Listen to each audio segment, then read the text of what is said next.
Assalamualaikum warahmatullahi wabarakatuh. Kami di sini dari kelompok satu akan memaparkan terkait studi kasus yang diambil dari video YouTube terkait kecelakaan kerja akibat limbah B3.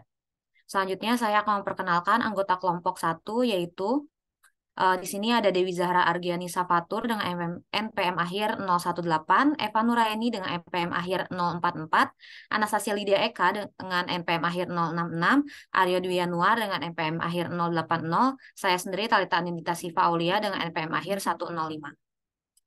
Selanjutnya, outlines dari presentasi kali ini ada latar belakang, ada klasifikasi dan karakteristik B3, studi kasus video yang diambil dari YouTube, lalu analisis penyebab kecelakaan kerja, rekomendasi menanggulangi kecelakaan, dan yang terakhir akan ada penutup. Selanjutnya akan dipaparkan oleh teman kelompok saya. Mangga. Yang pertama ada latar belakang, di mana limbah B3, yaitu singkatan dari bahan berbahaya dan beracun, dapat menyebabkan kecelakaan kerja karena tumpahan dan ketidaktahuan atau pelanggaran prosedur. Yang kedua, untuk mengurangi risiko kecelakaan, diperlukan penanganan dan penyimpanan yang tepat, pemeriksaan dan pemeliharaan rutin, serta kepatuhan terhadap peraturan dan standar keselamatan, dengan mengambil tindakan pencegahan yang tepat.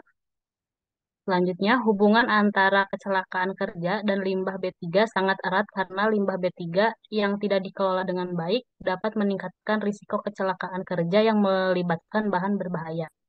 Kecelakaan tersebut dapat disebabkan Pas. oleh penggunaan yang tidak benar, kurangnya pelatihan, dan kelalaian dalam penggunaan alat pelindung diri. Kecelakaan ini dapat berdampak negatif pada kesehatan pekerja dan lingkungan. Oleh karena itu, penting untuk mengelola limbah B3 dengan benar dan mematuhi peraturan yang berlaku. Selanjutnya di sini ada klasifikasi dan karakteristik B3 yang dimana diambil dari Dinas Lingkungan Hidup dan Kebersihan Provinsi Banten. Untuk klasifikasinya sendiri dibagi menjadi dua, yaitu kesehatan manusia dan juga yang disebabkan oleh lingkungan yang bakalan berpengaruh kepada lingkungan hidup. Yang pertama kesehatan manusia, yaitu ada toksisitas akut, korosi atau iritasi kulit dan mata, sensitisasi saluran pernafasan atau pada kulit, lalu mutagenitas sel nutfah, karsinogenitas, lalu toksisitas reproduksi organ sasaran spesifik setelah paparan tunggal dan juga berulang. Yang selanjutnya yang bakal berdampak kepada lingkungan hidup ada bahaya akuatik akut atau jangka pendek, bahaya akuatik kronis atau jangka panjang, dan juga berbahaya terhadap lapisan. Selanjutnya di sini untuk karakteristiknya sendiri dari limbah B3 itu biasanya mudah meledak, mudah menyala, reaktif, infeksius, korosif, dan beracun. Selanjutnya, Selanjutnya di sini kita mengambil studi kasus dari video YouTube yang berjudul dengan terjebur ke tangki limbah, tiga pekerja di Riau tewas. Kemudian lokasinya ada di Blok Rokan, area kerja PT Pertamina Hulu Rokan Riau pada waktu pukul 12.07.33 pada hari Jumat 24 Februari 2023. Selanjutnya, dari video tersebut diambil kesimpulan dari kejadian yaitu ada ketiga korban merupakan pekerja dari PT Prasada Pamunah Limbah Industri atau PPLI, subkontraktor PT PHR di Rohli, Riau. Salah seorang pekerja tampak berada di atas tangki limbah. Pekerja membuka helm dan tidak menggunakan masker, masuk ke dalam tangki limbah. Tak lama kemudian korban naik ke atas dan bergantung pada besi. Namun korban tampak langsung pingsan dan jatuh ke dalam tangki limbah. Melihat korban jatuh, datang kedua orang teman rekannya yang langsung menolong dan masuk ke dalam tangki limbah. Namun pada akhirnya ketiga orang tersebut tidak kunjung muncul ke atas permukaan.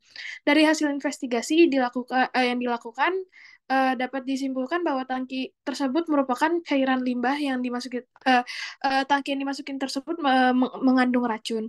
Jadi dari video tersebut pada kasus kecelakaan kerja kemudian ada yang ikut menolong dan ikut menjadi korban.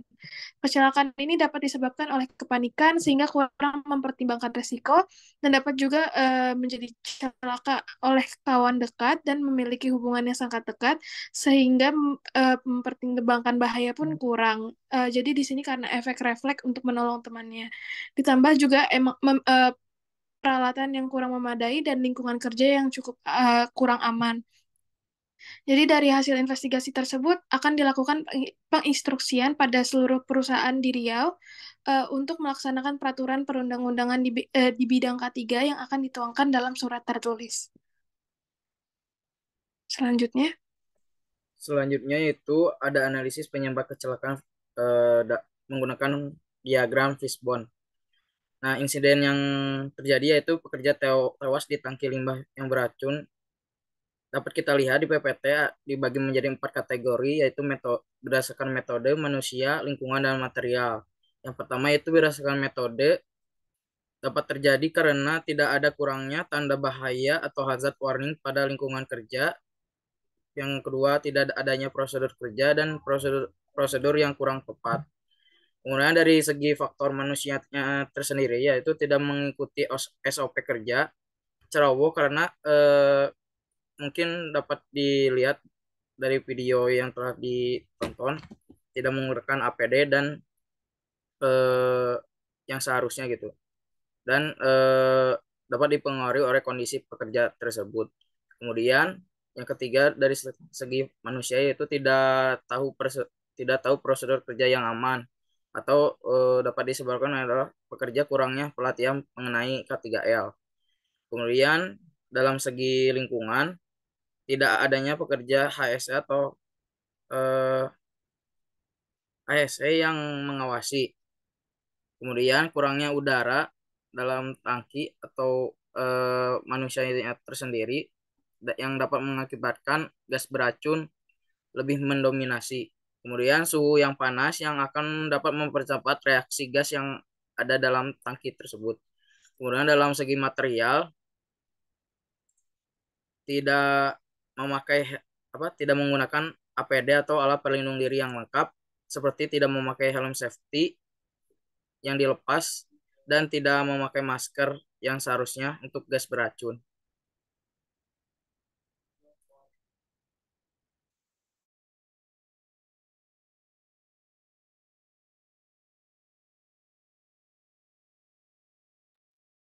Oke, selanjutnya ada rekomendasi untuk penanggulangan kecelakaan.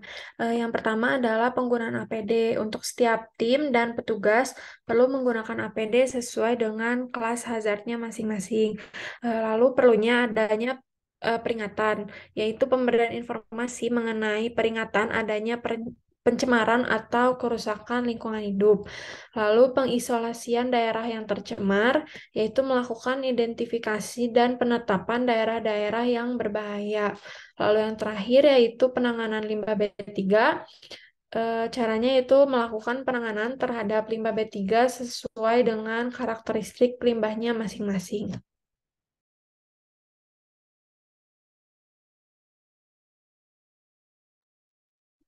Terakhir, di sini ada penutup, yaitu dapat dilihat dari kesimpulannya bahwa hubungan antara kecelakaan kerja dan limbah B3 itu sangat erat, karena limbah B3 tidak dikelola dengan baik dapat meningkatkan resiko kecelakaan kerja yang melibatkan bahan berbahaya. Lalu dalam menanggulangi kecelakaan B3 dapat dilihat dari karakteristik dan klasifikasinya, dan kecelakaan di PT Prasada Pamunah limbah industri disebabkan infeksi saluran pernapasan dan korban tidak mengenakan APD. Dan yang terakhir, kecelakaan B3 biasanya disebabkan dari 4 faktor, yaitu dilihat dari pemahaman metode, manusia, lingkungan, dan material. Untuk sarannya sendiri, perlu adanya pemahaman dan kewajiban menggunakan APD, peringatan, lalu pengisolasian daerah tercemar, dan penanganan limbah.